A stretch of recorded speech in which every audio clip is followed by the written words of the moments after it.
Hello, ang buhay Canada nga naman. So, punta muna tayo ng cafeteria. Lagyan muna natin ng laman yung tiyan natin. Okay, let's go. So, wala muna tayong cooking tutorial video ngayon, kundi ano lang ito, update lang sa YouTube natin. Baka sabihin ni Mita na wala na tayong upload sa YouTube channel natin. So, okay, samahan niyo ako, pupunta ko tayo ng cafeteria.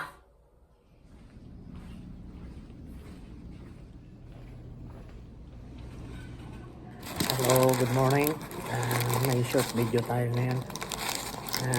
Supposed to be today is my day off, but may bidding for overtime, nagbid ako.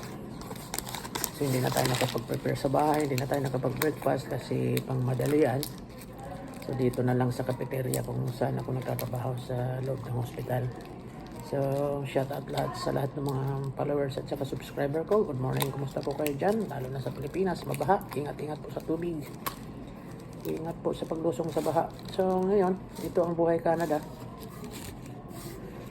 So trabaho lang ng trabaho kasi maraming bayarin. So ayun lang muna, ingat-ingat po. Bye-bye. So dito na tayo nagkape sa trabaho.